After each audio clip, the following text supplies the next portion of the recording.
રામ મંદિરની પ્રાણ પ્રતિષ્ઠા પૂર્વે શહેરના આતાબાદ ચોક ખાતે પ્રાણ પ્રતિષ્ઠા પૂર્વે ભાજપના પ્રદેશ અધ્યક્ષની ખાસ ઉપસ્થિતિમાં 1551 બાળકો દ્વારા રામને વેશભૂષા ધારણ કરાઈ।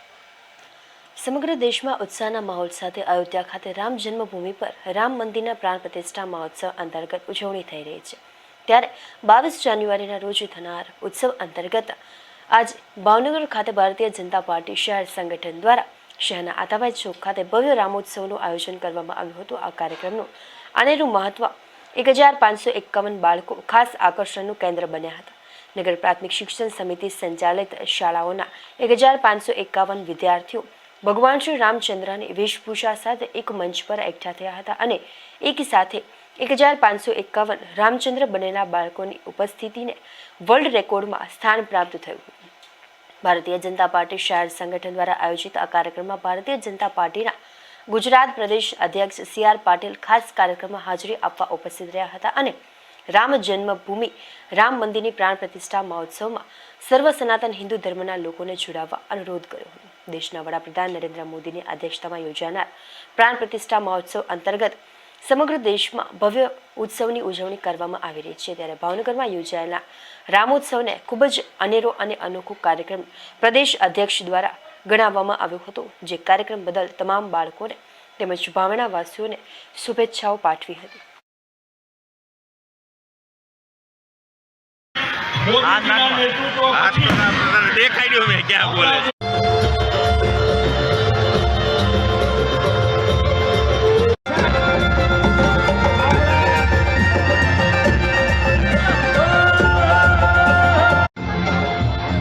એટલો હરખ છે અંતરના હાથમાંથી, એટલો આનંદ છે। ત્યારે આ થકે મને આ છે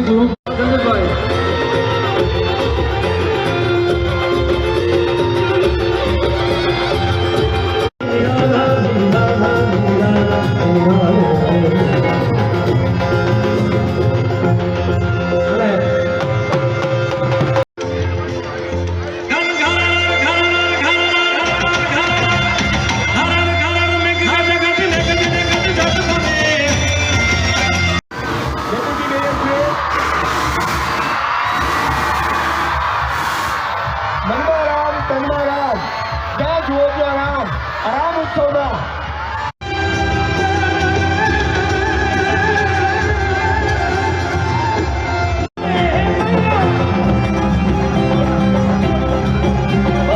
રામ સ્વરૂપમાં હાજર હોય અને સમગ્ર ભાવેણું એ રામમય બન્યું હોય ત્યારે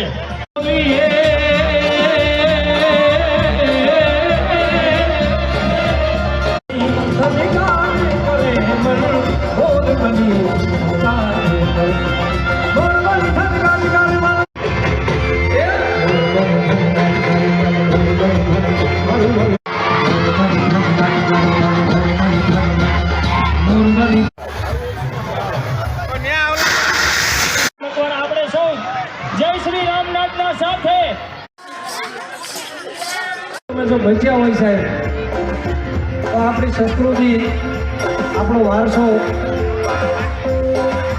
આપણે હૃદયમાં કાયમ રહેશે। ભાવેણાની નગરી પર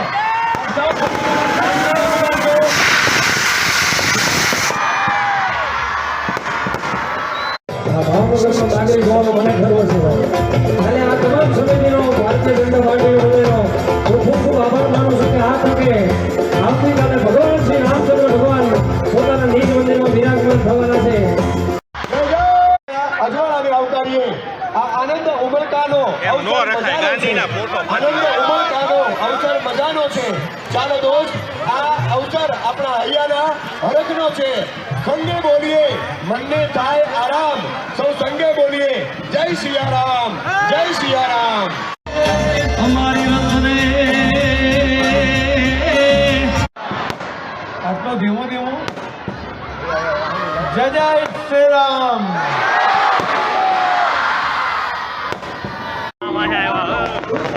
જે શાંતિમય વાતાવરણ બન્યું છે, જે એકતાનું વાતાવરણ બન્યું છે, મોદી સાહેબે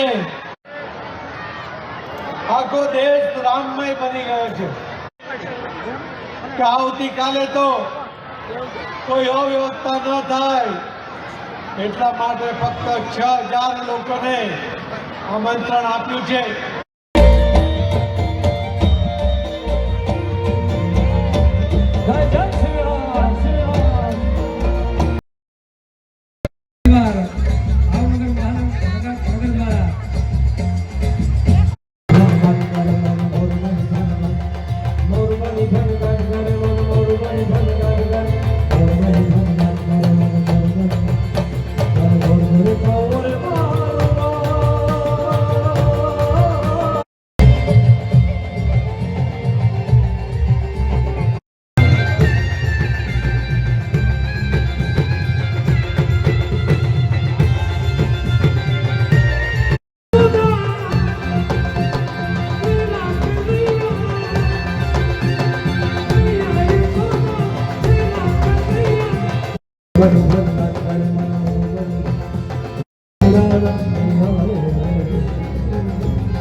વર્ષથી અયોધ્યામાં પવિત્ર ભૂમિ ઉપર રામના જન્મ સ્થળે ભવ્ય મંદિર બને એ જે લોકોની અપેક્ષા હતી, ઈચ્છા હતી, એ આદરણીય પ્રધાનમંત્રી શ્રી નરેન્દ્ર મોદી સાહેબ આવતીકાલે 22 જાન્યુઆરી 2024ના દિવસે પૂર્ણ કરવાના છે.